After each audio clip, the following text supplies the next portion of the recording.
So, Josh, how about Tales? We continue the podcast, and hence we stop right here. What do you say? Take it away. Oh,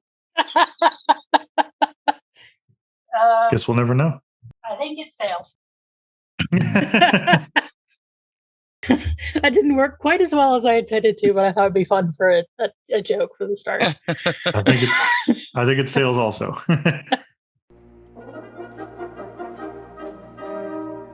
Hi, friends. Howdy, y'all. Hi.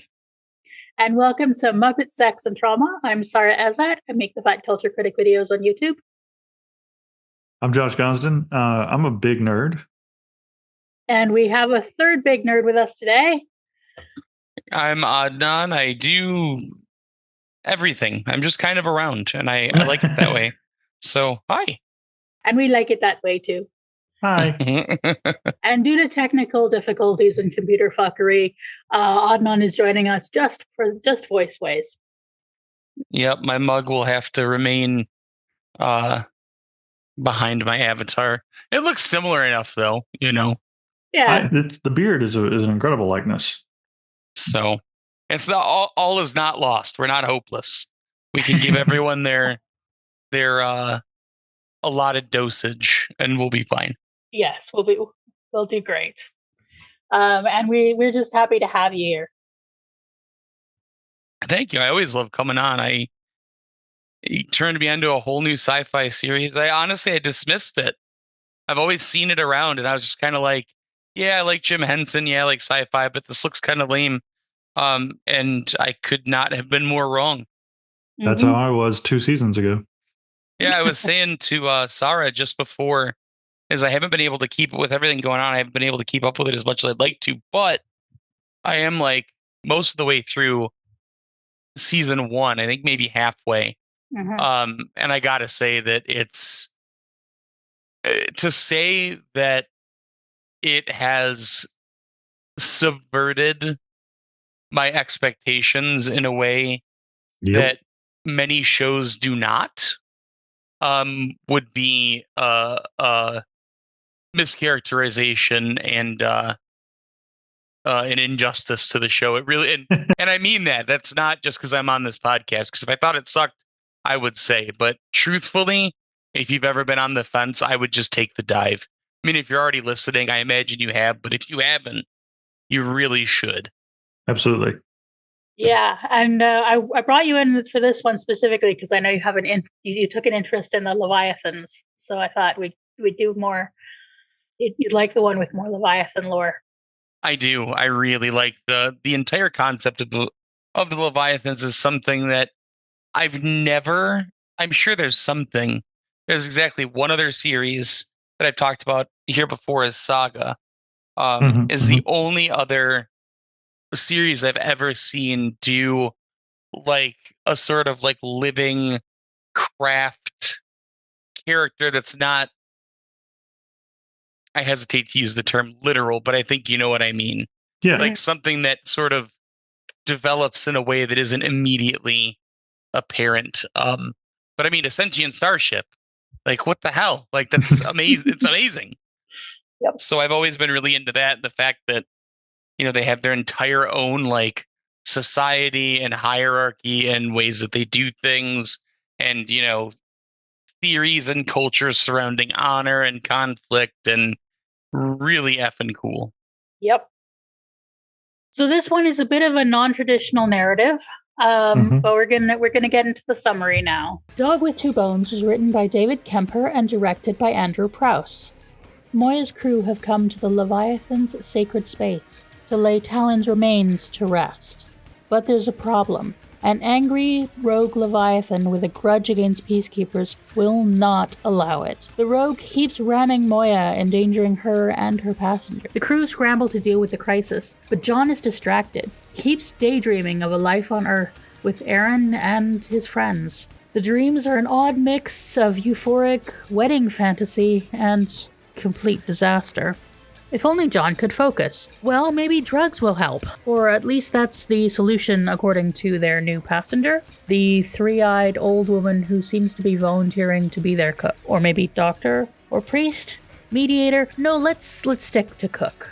The old lady doses him with something that sends him deeper into the dream. Maybe too deep, as he starts shooting up the place. And Dargo has to tongue him. When he comes to, Aaron and Dargo have a plan to deal with the rogue leviathan. There really doesn't seem to be an option other than shooting her. She's killed her pilot and other leviathans and simply will not be reasoned with. Even Moya, for her own survival, is on board with this plan. Aaron boards her prowler and John joins Dargo on his ship. She's going to draw the leviathan away from Moya while she scatters Talyn's remains, and then Dargo will take the shot. And it works. Everyone is in shock that it works, and that now they really are done. And as Rigel says, no one is chasing them. And as Rigel says, they can go home. But what does that mean for John? Seeking clarity, John returns to the old woman, and this time accepts her drugs and her guidance through his dreams. And it is a nightmare. His mind shows him Scorpius slaughtering all of his friends, and then Aaron dying in his arms. It doesn't work, he tells the old lady. He can't have everything. He can't have Aaron and Earth, the life he wanted, and the people he loves. She pushes him to make a choice. And so he seeks out Aaron, tells her he will go wherever she wishes. All he wants is her. But she's not ready, and she won't accept. She won't risk him dying in her arms again. They argue and fight and kiss and argue and fight and kiss and finally decide to let fate decide. Heads she stays, tails she leaves. Cut to Crichton alone in his module, remembering each of his friends leaving, including Aaron. He is about to return to Moya when Harvey pops up with a little gift from his subconscious. Something the old lady whispered to him in his altered state. Aaron is pregnant. Right, time to head back to Moya to follow his girl. Just at that moment, a wormhole appears and swallows Moya. John is alone, in his module, rapidly running out of gas. Shit. Thoughts? Oddnon, after you. There is a lot to go through here. So it really is just such a deeply affecting way of seeing how multifaceted relationships can be. That nothing is exactly one thing, and somebody can be something to you that they sort of inhabit several different spaces that they may not even be aware of. You know, particularly the scene with Chiara really kind of got to me, because you can just really feel like the pain as John perceives it, but not necessarily how it is. And I think that was a really that's probably one of my favorite bits of the whole episode. There's a lot of good Chiana in this episode. Mm-hmm. There's a lot of good, in this episode. I don't think we've had a cliffhanger this good since the first season cliffhanger, where John and Dargo are literally just hanging in space as we fade to black. Sorry, Oddnon, but it definitely was a very atypical structure for a season finale. I feel like it was a soft touchdown. It was a quiet landing. You know, it was a denouement or an epilogue, if you want to put it into storytelling terms, but it was not, smashing, astonishing. What will we do, Mr. Worf fire kind of a cliffhanger. But it was still a cliffhanger, and it was a deeply affecting cliffhanger because it's so personal. Mm-hmm. It was a character-driven cliffhanger rather than a plot-driven cliffhanger, and that it pulled it off so well. I think it's like you were saying, Oddnon, earlier, an amazing testament to this show and this episode for sure. Really enjoyed the ride all throughout. Really enjoyed the fantasies and the crew interactions and the Leviathan action. And I loved the fact that, the Leviathan was killed about halfway through the episode, and then the rest of the episode was just about our characters. It was it was a very refreshing time for me. Yeah, this is, I think, in my top 5. For the show?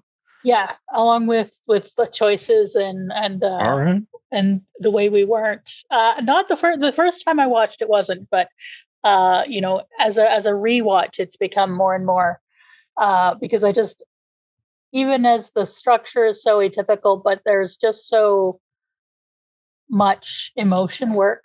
And you and I talked in the reaction about how Farscape does this, where the big climactic action is sort of in the penultimate episode, and then we have emotional climax in the final episode. And yeah, it definitely does that in this. I think season 3 is, to my mind, the best season and one of the best seasons of sci-fi that I've seen. Not that there isn't good stuff coming. There is good stuff coming.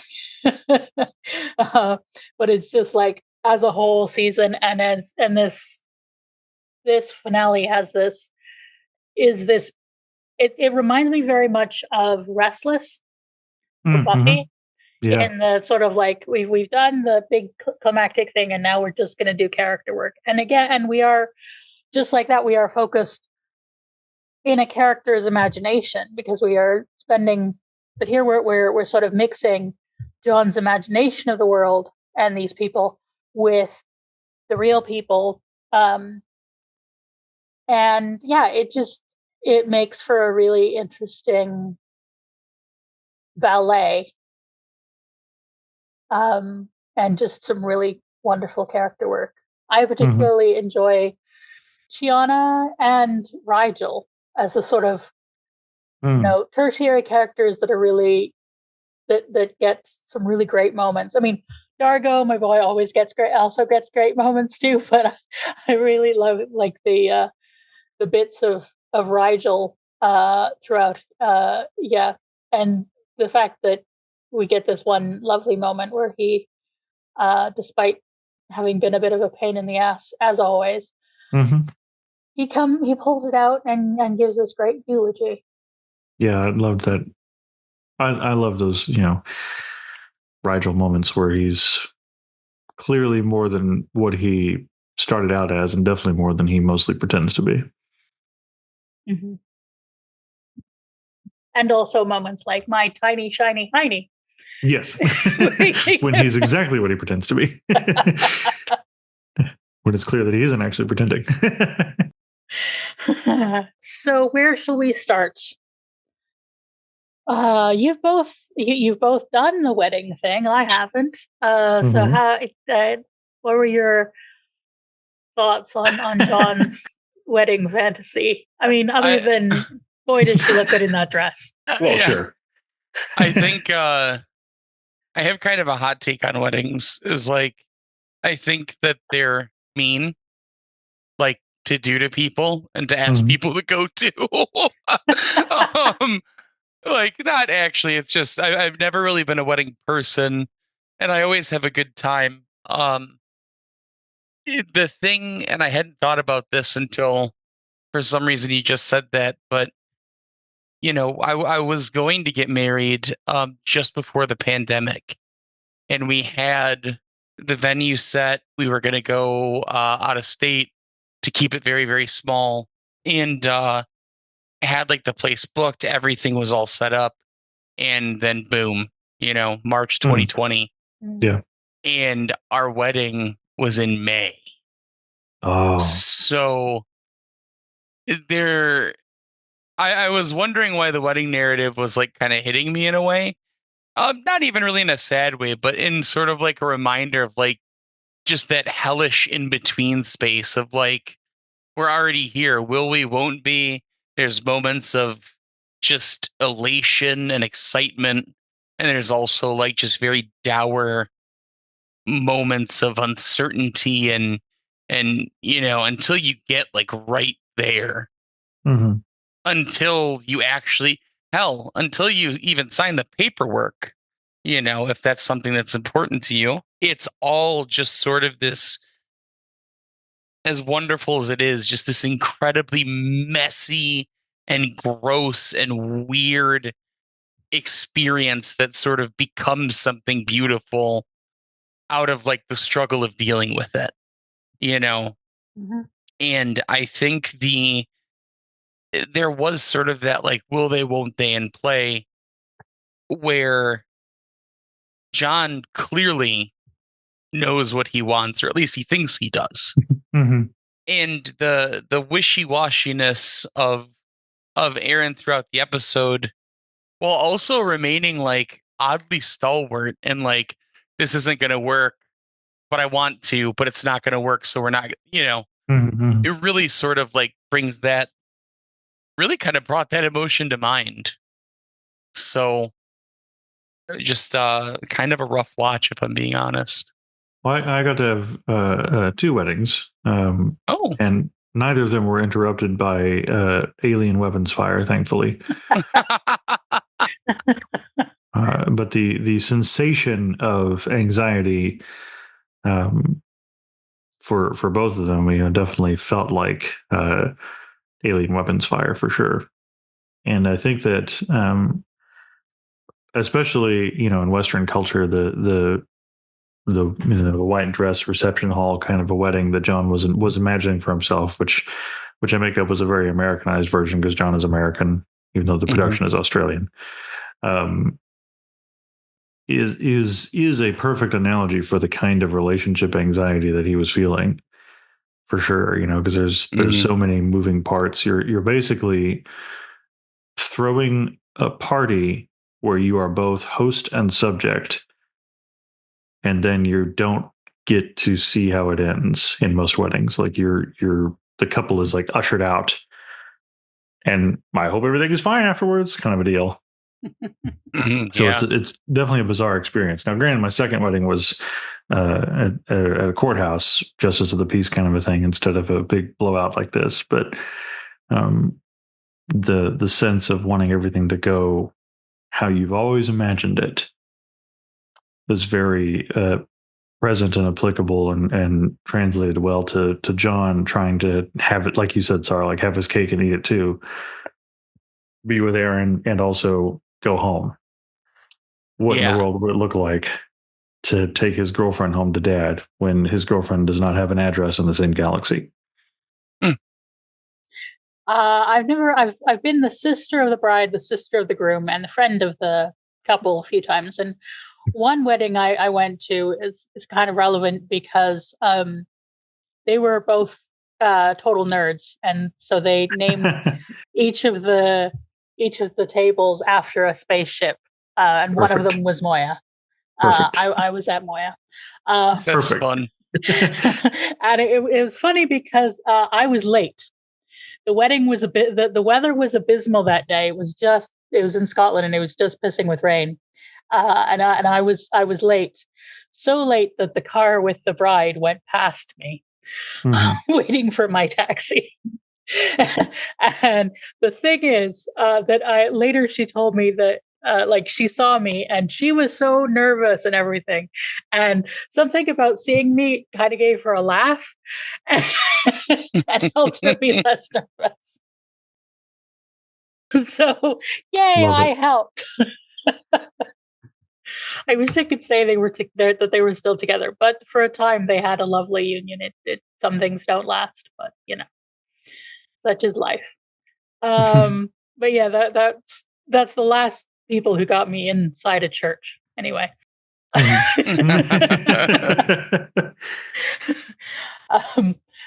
yeah, and the family ones particularly, there's always so much stress and trying to mix traditions and things, especially when you have like mixed cultures. So we see them.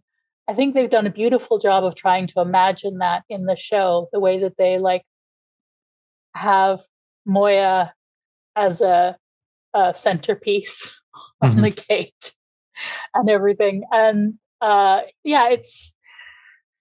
apparently it took all of the crew to get pilot up the stairs and into position. But yeah, and we see, he's imagining Earth traditions and imagining his friends there, and it's like, it is interesting that it's sort of like mixes between this ideal and this catastrophe. Mm-hmm. And I think it is kind of a way of summing up a lot of the arc of this year, this season, because he's been caught in between two worlds in more than just the fact that there were two of him for a while. Yeah. But his search for wormholes, his desire for the wormholes and as a way to get home, and also the scientific curiosity, versus the no one should have this power. And also, like, when in the extended time they were alone on Moya, when he was on Moya with Dargo and the girls, he was very much caught up with the wormhole desire, to the point where he was distracted and causing problems with the friendships which Dargo calls him on in this. So he has been caught in between two worlds. He's been divided into two people. And now he's trying to figure out, now there is only one of him. And he's trying to figure out how to integrate, but feels like it's too late because everybody is leaving. Yeah, that was a very good episode. Yes. So let's unpack the Leviathan stuff. How about? And Oddnon, I know that you got into the Leviathan, so I'll let you start. So if I'm not mistaken, chaining things together, that this was it Talyn? Talyn, yeah. Talyn is the offspring of Moya. Yes. And Chiara helped to guide Chiana. Yeah. Okay. Oh, okay. Sorry. Gosh, I'm embarrassed now. No need to be embarrassed. It really gave us, especially with the grudge against peacekeepers, and not only that, but having another Leviathan be an active threat in the very physical, immediate sense was a really interesting, at least as far as I've seen, was so interesting, because then you get into, like I said before, these ideas of honor and this culture of preservation and protection, where Talyn can't be put to rest here because the guardian of this area, if that's the best way to put it, is saying no, you can't. These peacekeepers have destroyed us and done everything they can to enslave us and all this sort of thing. So if this, even though this is another Leviathan, if they've had any complicity in this, however they came to that conclusion, they're not allowed here because they're a traitor, for lack of a better term. At least that's what I gathered from it. The more and more I've read about it and the more and more I've seen of it, there's this sort of gentle warfare between the Leviathans and those who pilot them, and that the people, not the pilot themselves, but the people that inhabit the ship, in so many ways don't seem to overall care or accept, in most cases, that this isn't just a ship. They understand that it has its own thoughts, feelings, for lack of a better term, a soul. They seem to be, at best, complacent with ignoring it or actively fighting against it and trying to treat it like an inanimate object that's to be controlled rather than to be fostered and to carry a relationship with. And I think it's so cool to see these sort of hierarchical ideas of the peacekeepers and the Leviathans and all these different races kind of coming together in this really messy sort of conflict where in a lot of ways nobody's really even right. Like, the only thing we know is that the peacekeepers are markedly bad in the vast majority of circumstances, if not explicitly. And then the Leviathans, I don't disagree with the Leviathan that was upset, but it's also like sort of that hard-headedness, the trauma. I mean, there it is. the sort of trauma of like dealing with that. And I can't fathom in that context having one of your own brought back to a final resting place and to have to reject them because of your history with it and what you've come to understand. Would be very easy for me to be like, no, I'm correct. I've seen it with my eyes. I've watched this play out. So no, sorry, rather than sort of accepting that there are sometimes just levels of nuance that should be afforded. Well, and one of those levels of nuance is the fact that Talyn was created in such a way that his partial peacekeeper heritage is not his fault, and so the rogue Leviathan not wanting Talyn to be laid to rest because of like his fundamental intrinsic nature was definitely a big part of why Moya was willing to forego her usual pacifism and nonviolent approach and everything like that. And she was like, no, kill her. That was such a cool moment where you're like, oh no. Yeah. Moya would like you to kill the Leviathan, and yet everyone is sad when the Leviathan dies. Yeah, sure. Because, like you were saying, Oddnon, I mean, it's also apparent that Leviathan suffered, and was wronged at the hands of the peacekeepers. None of that has to do with Talyn, let alone Talyn's intrinsic heritage that is not his fault or has anything that he has control over. But so it very much is one of those scenarios where both sides are wrong, both sides are right, kind of a deal. It's also interesting to think about a giant, I guess for best analogy, elephant graveyard of Leviathans. Yeah. And what happens to the ones who can't make it? What happens to the ones that can't be laid to rest in this sacred space? And especially because of how they're treated, it seems pretty often and pretty universally by the peacekeepers. Like it's just really sad to think about, sad to contemplate. I really don't dislike the phrase. People say it all the time. How does it go? Hurt people. And like that is like true, because when you're hurt, you act out, you create a standard operating procedure on how you operate within the world to protect yourself. And I don't think that there's anything inherently wrong with the first part of that. I've lived in a lot of different skins. I've worn a lot of different shoes. I've been a lot of different people, as I'm sure most people have been. Anybody that talked to me, I've had some of the same. I've had my meat space friends for almost 30 years. So I have people that have been in my life that have seen, the whole gamut of things. And we've talked about it. They've agreed.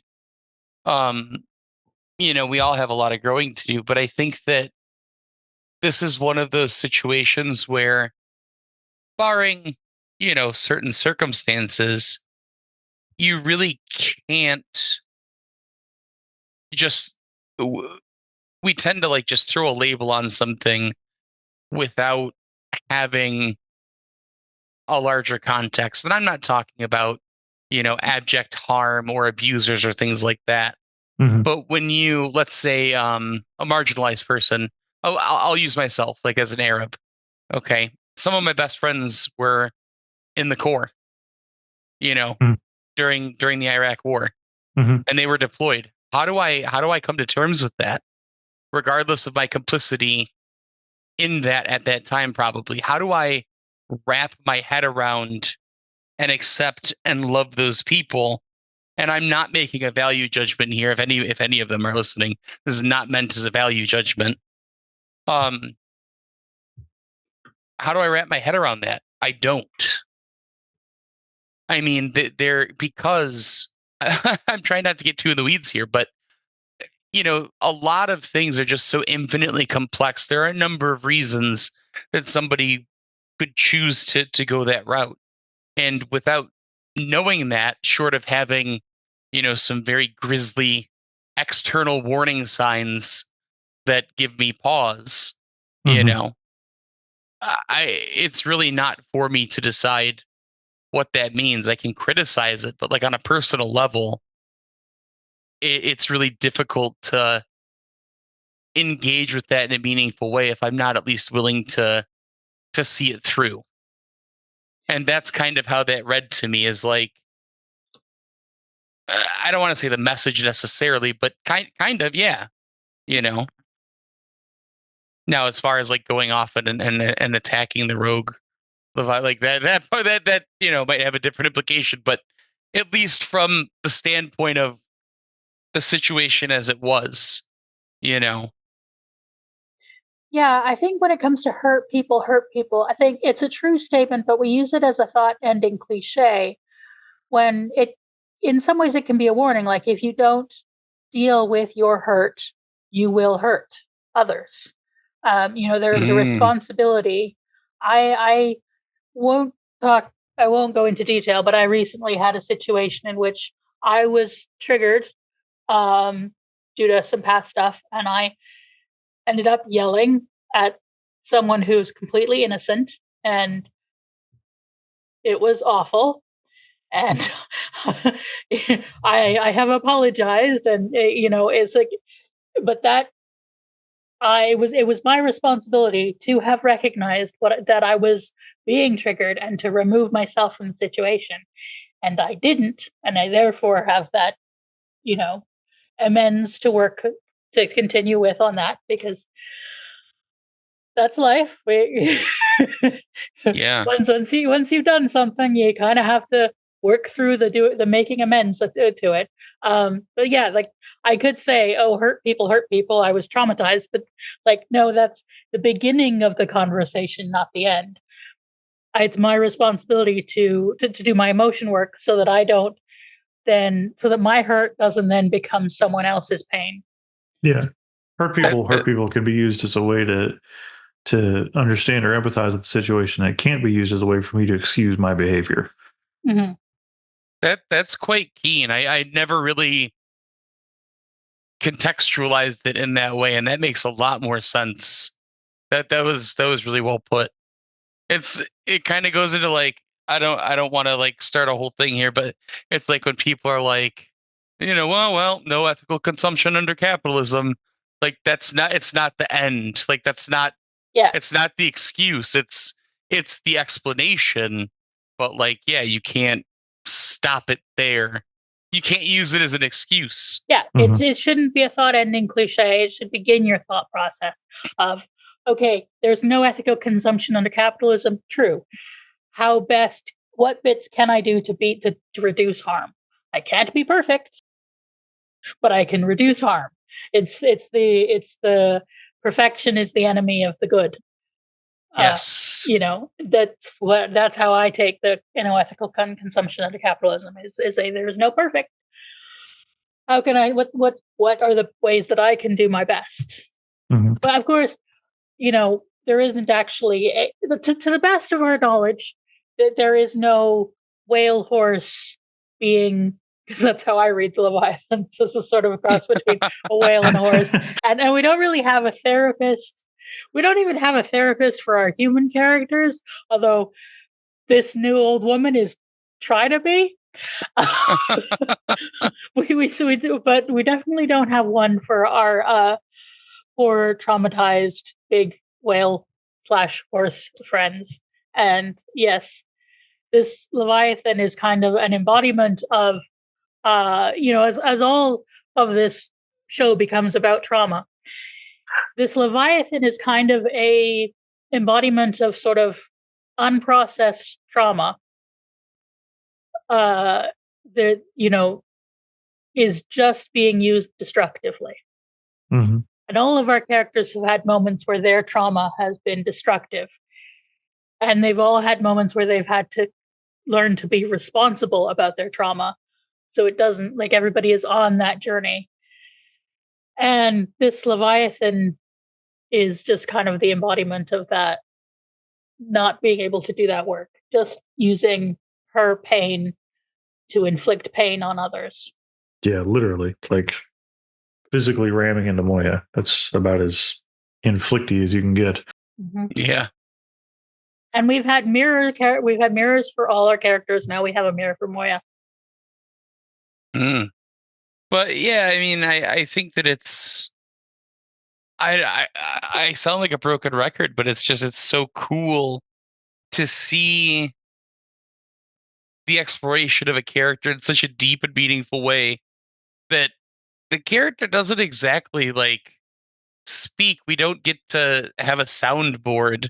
We don't really have an analogous voice for the character other than the pilot. And so to be able to do it in such a way where it becomes so apparent what the motivations are is just not something I've experienced in a show.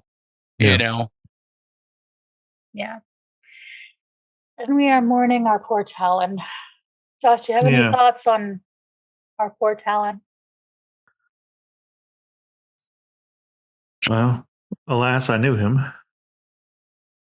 Well, he definitely, he didn't deserve what happened to him. He didn't deserve how things ended for him. I mean, he was thrown into a situation that was out of his control.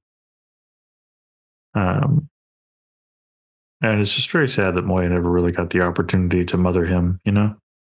Yeah. Because I think that obviously would have turned out better for him, but also would have been really nice for her. Yeah, and I do love that our characters are making the space to honor her need to mourn him in her way, to go to the sacred space. Unquestionably. I mean, Dargo's also a father, for better or for worse, and they've all spent time being nurtured by Moya, and so the opportunity to return that love, and not in a transactional way, but in a reciprocal way. I was just talking with a friend of mine earlier this evening about relationships and how, just because there's mutuality doesn't make it transactional. Mm-hmm. So it was just really sad and really nice. And I shudder to think what kinds of remains they were laying to rest, because I don't think we actually saw the quote unquote body. No, there was debris there that we did see. There was debris. Okay. Yeah. It's even more gruesome in some ways. Yeah. It was just very sad. We didn't see any race parts. Yeah. Nobody mentioned morning craze, but No, it is. Yeah. Yeah, and this is the other, they could have named this one weddings and funerals, but there aren't 4 of them, but yeah, there's a wedding and a funeral. Mm-hmm. Sort of concurrently. And these are the moments where you sort of come together as a family, and the crew is a kind of family. Mm-hmm. Births, deaths, and weddings bring everyone together. Should we talk about Chiana? Let's talk about Chiana. Because I think she really has an interesting arc in this episode. I really liked that scene. Especially the I went shopping. Shoplifting. But what I see and what I gather, what I've seen of Chiana's character is like the way that John perceives Chiana is so conflicting as like this, hypersexual being this free spirit, this person that, the rules don't apply to, and if they do, it doesn't matter anyway. Which, fair enough. But the sort of like the more one-dimensional representation in the dream kind of threw me, especially with the dad thing. I was like, wait a minute, what's going on? And she 100% would sleep with the dad. Oh, sure. I mean, wanted to. But yeah, it's not. That's not all of who she is. Yeah, it felt very like, especially because it was his interpretation of her. Yeah, it felt very like, cloying and muling, and I guess desperate in a way, if that makes any sense.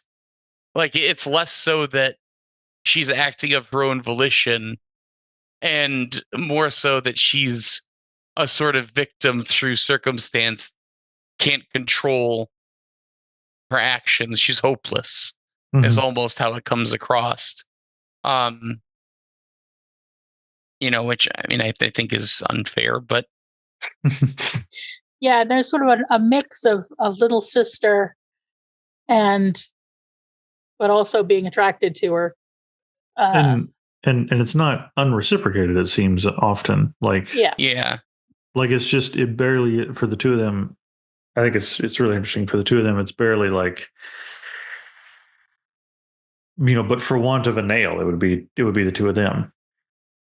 Right. Because even when she first came on board, they had all of their goofy, falling on top of each other kind of moments that we talked about in that episode, but also, he mentored her and welcomed her into the crew and all that kind of stuff. And he was the one to go talk her out of jumping off of the cliff in that one wacky episode, and whose name escapes me at the moment.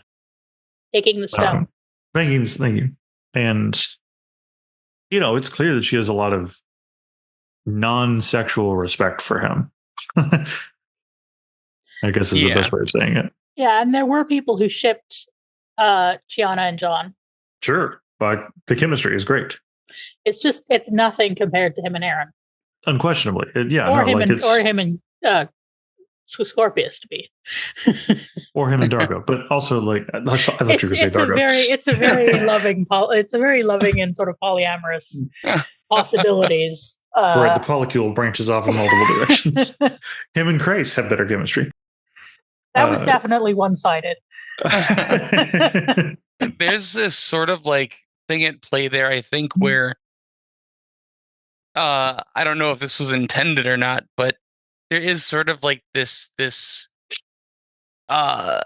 toxic masculinity of like, and it's a lot more common than I thought it would be anymore, is like the inability to, or the perceived inability to be, friends with women without having a sort of transactional or implied relationship, which is, I forget what they call it. I've been watching The Sopranos recently, but I think it's called, this might not be it, but I think it's called like the Madonna complex, is like these men. Oh, yeah. Madonna, they want to have, yep. They want to have it both ways. And that's really what it seems like, but in like a little sister way, but because they're not related, there's this sort of like hovering, lingering tension that, even if it is there, doesn't necessarily have to change his relationship with her. It's just, I don't know. It really like set that alarm off in my head of like, this is somebody who's really struggling with this idea that this is somebody that they are friends with, they're getting close with, they've, been in all of these near-death situations with, that bond people together, and yet there's this level of sexuality that he can't seem to pierce, to sort of work through. It's distinct from the one that got away, because neither of them really got away from each other. There was never really an attempt to have a relationship. There were, Gianna would definitely have jumped John at a certain point and tried to, but there was never really an attempt to have a relationship. It's less the one that got away, and it's more the one that could have been. Mm-hmm. And I think there is something beautiful and melodious about that in these kinds of stories and in our lives too. Of like, love is not limited to one person or one form. Love is infinite, and multiplies the more that we give it away. But it's also, for somebody like John, who at this point pretty much seems to be a one woman guy. The choice that he's made means that he has eliminated other possibilities, and Gianna is another possibility. And I think his feelings for her, as messy and complicated as they are, fit fine in the context of Moya. But I think when it's another one of he's trying to fit the sort of not even square peg, the like deck, multi-sided, 20-sided dice of his relationship with Shauna into like this into the square hole of the way that relationships on Earth would be if he was trying to have a traditional marriage with Aaron on Earth. Where would Gianna fit? Mm-hmm. But then also, Aaron in no way fits into that dynamic as who she is. Right. The imagined sort of the girl to settle down with. Yeah. Like that is not Aaron. And really, is that John? And I think that's one of those things. There is a universal growing up moment here of like how you imagine your life to go, and how is never going to be how it actually turns out. And when it involves someone else, yep, like the way that you might imagine a wedding and a spouse and everything, well, you two can both attest that neither of your weddings turned out the way that you expected them to be. I imagine myself in a like heterosexual relationship and wedding and all those things, and none of that happened. and never will. But yeah, like there's the sort of fairy tale that we're all raised with that doesn't actually ever match up to reality, and there's a part of maturing is letting go of that fairy tale, because otherwise it's gonna suffocate you both. Or and it's accepting that what we were always told we should have doesn't always have to line up with what we actually want. Compact. Yes. Even heterosexuals don't necessarily want to have the compulsory heterosexuality, heteronormative right plan of things. There's that thing that gets talked about where, there's a cishet man, married to a cishet woman, and he explores outside the marriage non-consensually and gets, a lover on the side, or however one wants to frame it. And the whole time he fantasizes, this is what I actually want. I just, this new woman is so amazing and so beautiful and everything I've been looking for. And I just can't wait to find it out with my partner. And that they leave, they end up going, I'm kind of fucking this up, but they end up going with the lover outside the marriage, and then the man loses both of them because he sacrificed one to gain the other, and because there was no discussion. Maybe she didn't want you to leave the marriage. Maybe that was part of the deal. I kind of messed that up. Or it turns out when they actually get married and get together, that when you have to do the dishes and laundry and deal with someone on their worst PMS day, that it's not that it's no longer the fantasy that you thought it was, and now you're bored with her and it's seeking new pastures. Yes. Yeah. having an unidealized the person themselves as they are with you all the time, you know? Yeah. And I think there's also, women, imagining Prince Charming, and the guy you end up with is probably not Prince Charming. In fact, with almost statistical certainty. Yeah. Seeing as how Prince Charming is not real. Yeah. I'd place a bet on that. It's just not. It's not the Disney Prince reality when you have to do his laundry, and when you have to deal with his cheese farts, or the mundane reality of life. I think men and women are in the pattern of socialization are both taught ideals that are somewhat different from reality, but how they're necessarily taught to deal with that is somewhat different. Mm-hmm. But Erin is not a human woman, and she hasn't had that socialization, and so I think I really find it interesting, the scene where she's talking to Jack about just how she does not fit on Earth. Yeah. She had been willing to go to Earth and give it a try, but really, like, she's not June Cleaver or Rocket. Betty Crockett.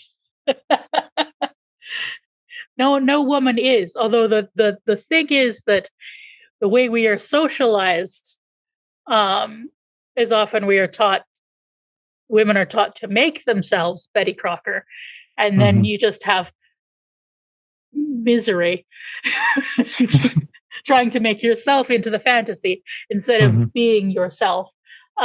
She hasn't had that particular bullshit. Thankfully. Well, yeah.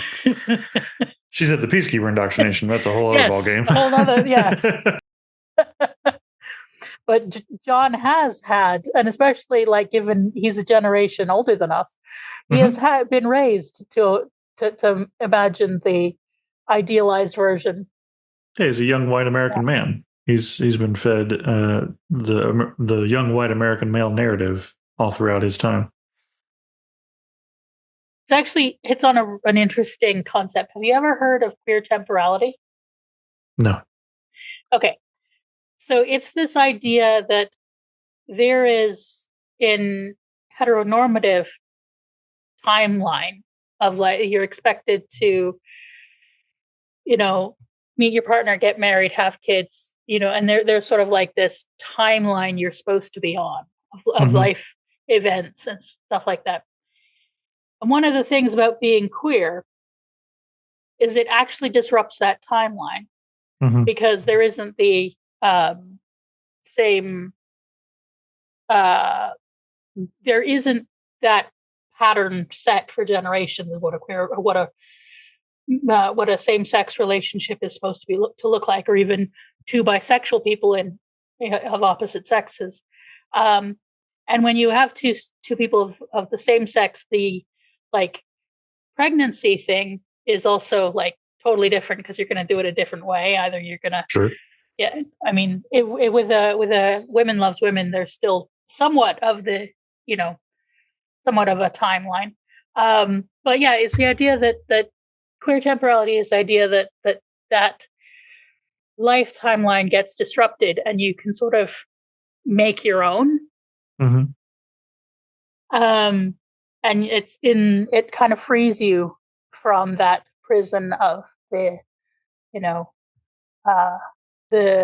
midlife crisis. The song about "This is not my beautiful wife," letting the days go by. Yeah. Yes, you know what I'm talking about. Am I making sense? You are making sense. Yeah. Yeah, and so I think, as I've talked about before, this being a very queer opposite sex relationship, yes. John is kind of being confronted with queer temporality. He's being confronted with comp het, and he's not actually with a traditional heterosexual woman. So he actually has to confront the fact that he can't have what he was taught to have. It's a shame that I don't have my webcam because, like, you would see me like being engaged, but otherwise you'd see me like kind of nodding so well, just your know that avatar has big eyes. Yep. There we go. It's letting go of what he can't have, and it's also potentially, I think there's definitely reading for this, given the choice he actually makes, letting go of what he doesn't actually want anymore. Yes, because his whole character arc evolution since coming on to Moya has been, a journey of found family, a journey of creating a home where you are, rather than trying, the obsession of getting back to Earth and all that kind of stuff, and like to the point where he's willing to prioritize protecting the people that he's with over getting back to Earth, which is a different place than he was at even a season ago. So it's a lot of good character evolution for our boy John. There's also like that mourning period, is one of the sort of like permeated the whole episode. Is this like you have to confront it, and I think with the old woman, that was kind of part of what that was just like, you got to deal with your shit, boy. I can't do it for you. But it really does serve as a really great piece, because you avoid it, and you have these ideas of people in your head and how they act and how things will go and how things will play out. Mm-hmm. And life just isn't that simple, Mm-hmm. And you have to, it's grieving, it's mourning. It's something that you've built up for yourself that has probably given you a lot of comfort, even if it's magical thinking, right? It's probably given you a lot of comfort. It's probably gotten you through a lot of pretty dark times to think about coming out the other end. And even just the potential of having this thing that you think you want can be absolutely intoxicating. Mm-hmm. And to have to suddenly confront the idea that it's just not in the cards is just such a devastating thing to have to work through. Yeah. Mm-hmm. I forgot who the philosopher was. But they said, I learned it like Philosophy 101, so it's probably old and tired, but it always stuck with me is this idea that life is made up of many tiny deaths, and they're not physical necessarily, but it's confronting yourself on your own terms. And every time you confront one of these things, you sort of kill it, you put it to rest. It's you have to put it away now.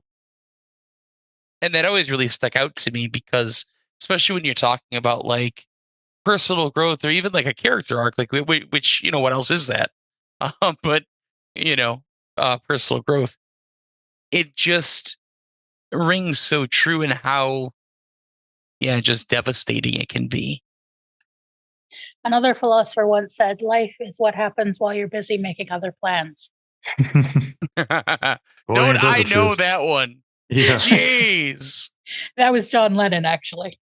Oh, he's a philosopher. I'll cop to that. He was many, many things, but he wrote that in the song "Beautiful Boy," which is for his second son when he was trying to do things better. Mm-hmm. And I've always thought that was a particularly beautiful line, and definitely true. Yeah. But while on the subject of mourning, we should probably talk about Aaron. So you were saying earlier, Oddnon, about Ben Browder's acting chops. Like, Claudia Black can absolutely turn the screws in my heart with just a single forehead wrinkle. And it's astonishing, her ability. And, she makes it so it's such a fantastic concept. Like, she is literally having a conversation with a version of a man that she fell in love with who is now dead, saying, I mourned you, and thus I cannot be in a relationship with you. And like, that's not, there's no real world analog for that. It is a high concept sci-fi thing, and she makes it so grounded, so real, so believable. Like, I'm just sucked in by her performance in this episode. And I was on the edge of my seat that entire last scene between the two of them in the docking bay. And it was very much like, Sara saw me because and if you want to see me, head on over to our Patreon and watch me be tortured. It's really what those live reactions are, Sara. It's let's torture Josh. Well, Revenging Angel wasn't. Fair. Okay. I'll give you that. But yeah, like I was just like, just kiss, please, just kiss. But they would not. And then they flipped the coin. And then they did, and it tastes like yesterday, which is just, that moment is just like, ooh, because she is still mourning. It's not that she mourned him; it's that she is mourning him. Yeah. So that's my Claudia Black rant. Oddnon. It's just really bittersweet to see people come to terms with sort of the reality of the situation. And I really, I haven't worked all the way through it yet. Like, there's a part earlier in the episode, I think Aaron says it, but puts on the dress and John says something like, do you feel okay? Do you feel comfortable? And she says, I feel better than I ever have. And it's just like such a heart melting moment. And then to have they're at the bay and like everyone's separated, John's alone, and then finds out that she's pregnant. And it's just like, oh my God. How do you, I don't know. I haven't quite, like I said, I haven't quite come to terms with how to feel about that yet. So this means that she's pregnant with Dead John's baby. Right. Yep. Cool. Okay, cool. Ready for that horribly heart-wrenching moment next season? Yeah, and that really puts so much in perspective, I think. Puts a different perspective in a lot of our episodes. But I think we'll maybe we'll have that heartbreaking discussion in our season wrap-up episode. But just on that scene, knowing that she's pregnant and she's mourning Dead John, and also there is John right there, and right, yeah, as he and he's right. He can't compete with the imagined future, her imagined future with Dead, with Talyn John. I'm gonna keep calling him Talyn John because Dead John feels weird to say. Fair. I can respect your choice. But like she is also dealing with the death of an imagined future. She dealt with a lot of that in The Choice, but it's still there. She is caught between two worlds as well, but one of them is the memory of a world, and that was their dream was to go to Earth together. And it kills me that when she dies in his dream, she says the exact lines that John said when he died in her arms. Which is just one of those. If you want to see this, go to our Patreon. Just like knife twist. And it, yeah. And I don't know what to say about the whole, do you love John Crichton? Do you love Aronson? Just phenomenal writing, phenomenal acting. Yeah. And some behind the scenes tidbits. The coin flipping idea came from Claudia Black in conversation with the writers and Ben Browder. Yeah, there was a sense that it would be too much to have to with them to leave, just end it with no possibility without that thing, that it would maybe turn people against Aaron. Yeah.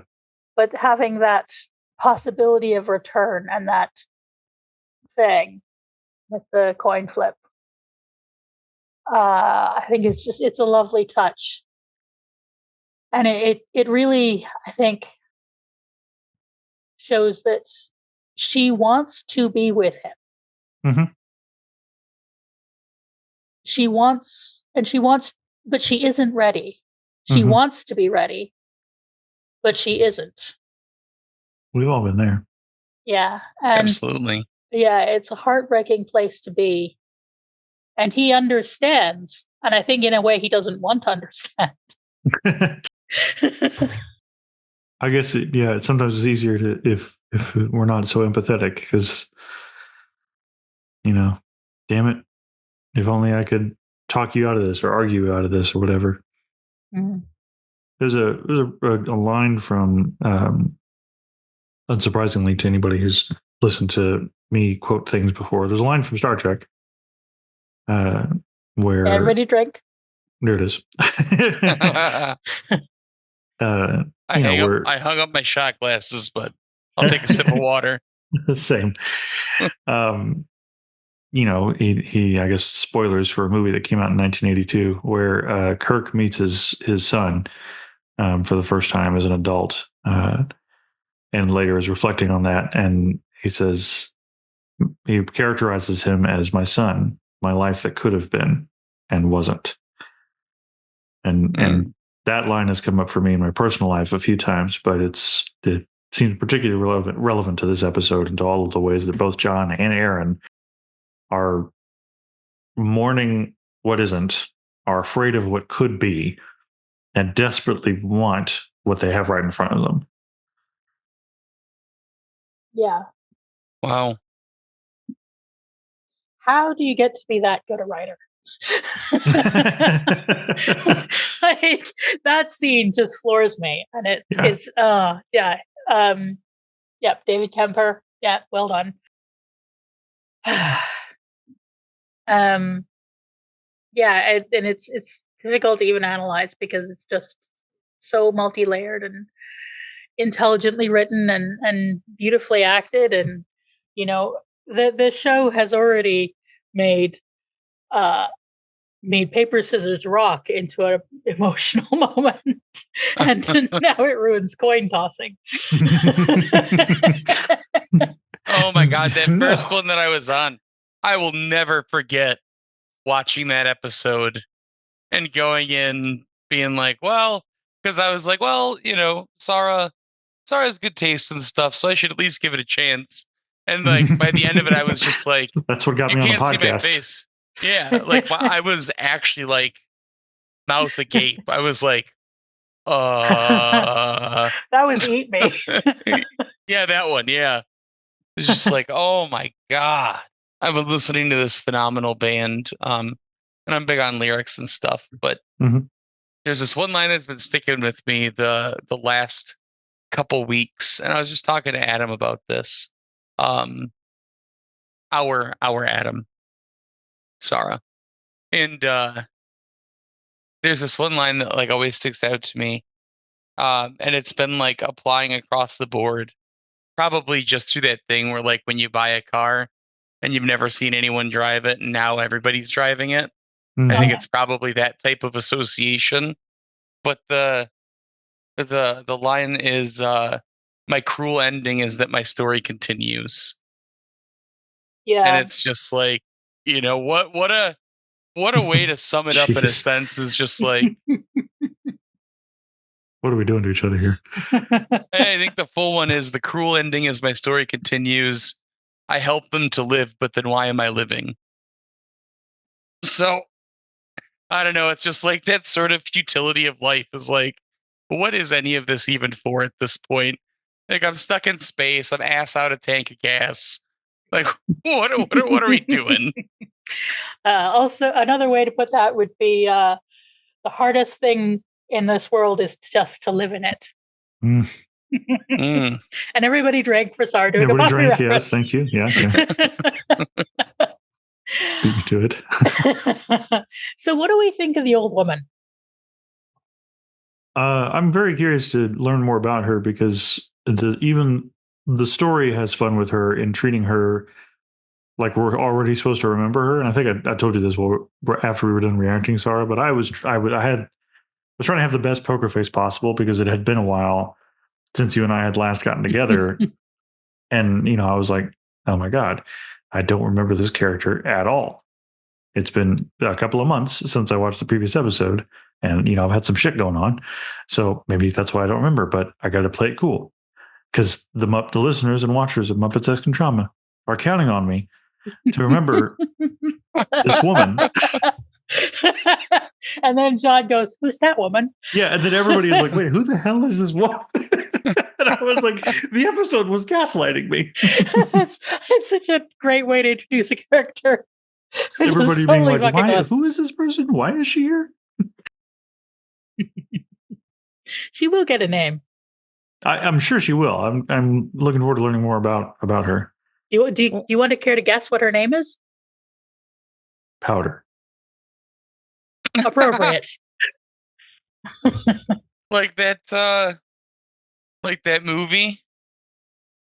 I was also thinking about Arcane, which is coming to season 2, coming soon. Oh yeah. I was just thinking of the fact that she sprays powder at him. Also that. Yeah. Yes. Yes. That she's possibly trying to cook or mitigate or. We've all been there. Yeah. I like she's so chaotic. Like just messy. Yeah. even like when not being directly a part of the scene, there's sort of like this like oppressive chaos to her presence that I think is really fun. What this show really needed was another peacekeeper ex-prisoner with chaotic energy. So, anyone have anything else they want to talk about? Looking forward to season 4. There is one little scene that I like with Chiana in the real world. There's a few beautiful scenes. I love her breaking down at Talyn's dispersal, I guess. But her scene with John, where she talks about how she wants him to come with her, but she can't come with her because she can't be with someone. She can't look for her brother with someone who looks like a peacekeeper.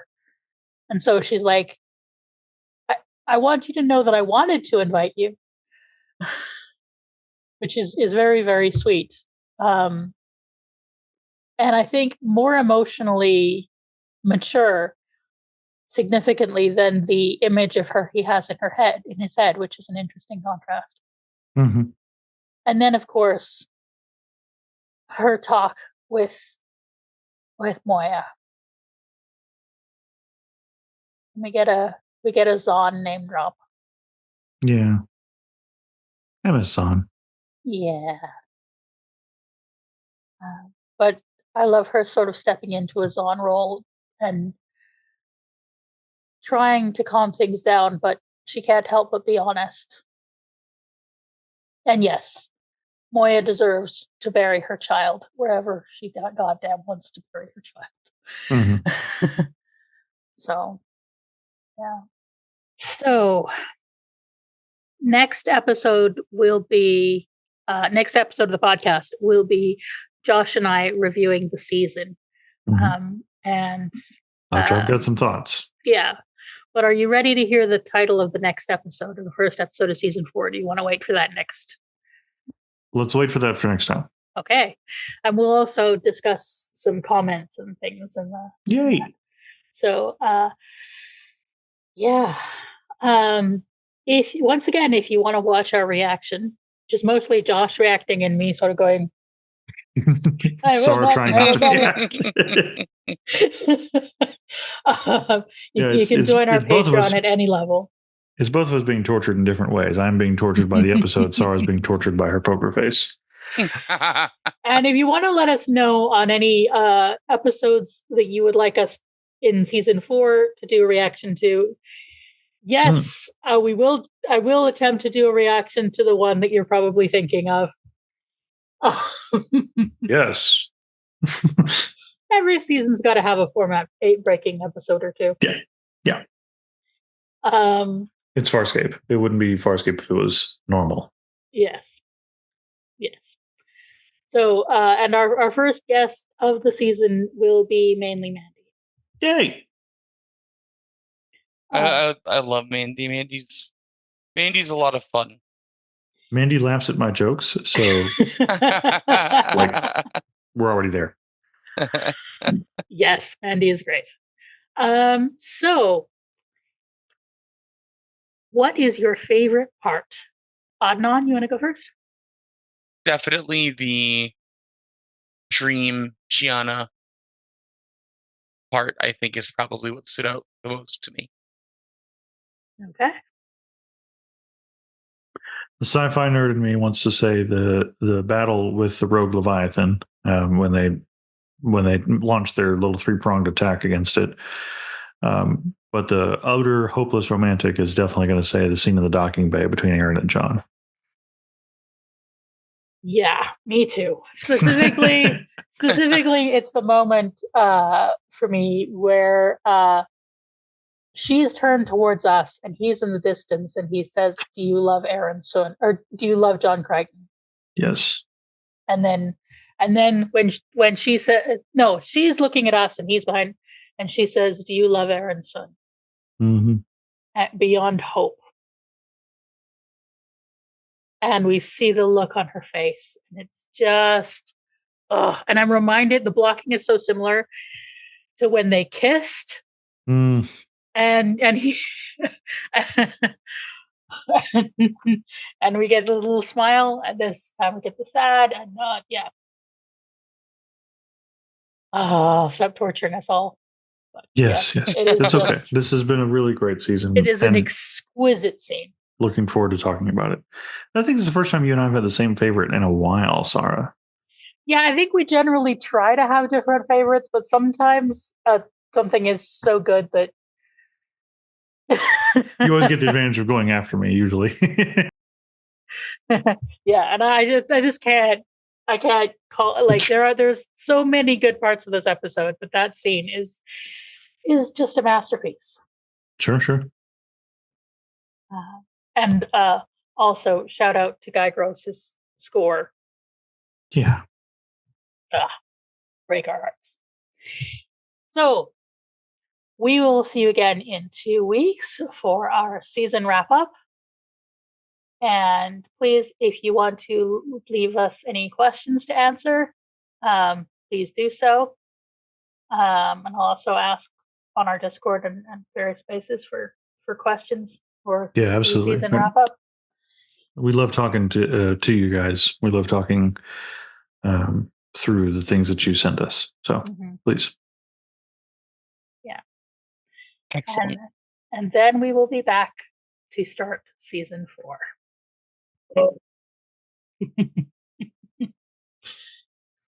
And who knows where we go from there. So, with that, Oddnon, thank you so much for joining us today. Absolutely. Thanks for having me, and thanks for accommodating me. I was really happy to be able to sit down and do this. Always glad to. I always try to accommodate. And would you like to tell the folks where they can find you? But really, just you can. I believe if you Google my name, that's everything. I think the first thing is my link tree. Yeah, I'll include the link tree. Cool. Yeah, I just checked the description. Mostly these days, I haven't in a little bit, just because I have a lot going on. But normally I stream on Twitch, several days a week, and I'm just kind of a person who, I mean, I think at this point you won't touch a lot of things that I haven't touched in some way. So you'll just kind of see me around. I'm still sort of reorganizing my life, but Twitch is the most important, and everything else cascades from there. So, right, Josh. I'm on Instagram, and you can be too if you come over and find me at Josh Gosdin. There's especially lately, there's a lot of self care on there. Not as much food, but I do enjoy the food aspect as well. I like cooking, and I like talking about why cooking matters to me. Sara, where can we find you? I'm on YouTube at the Fat Culture Critic. I'm working on a video, trying to get the script finished about. Well, you'll see. Which hopefully will be out either late October or early November. Something a little bit monstrous. Because I do love my monster theory, but it's hard to pull my head out of the theory and write the thing. So yeah, that is what I'm working on currently. I just had a video recently talking about some of my favorite love stories. That was quite fun. I would also like to shout out Mandy just released a fantastic video about traumatic relationship with parents, which I think is a very Muppet Sex and Trauma-y kind of thing. Pretty topical. And also, very good. Our friend of the channel, Jesse Gender, also had a remarkable video recently that I did a little script helping on about the way that YouTube is treating its creators. And the problems of some of the creator culture. And I would highly recommend you guys check that out. Yeah. Cool. Yeah. So, thank you, friends. And we will see you in 2 weeks. Bye, y'all. Bye. See ya.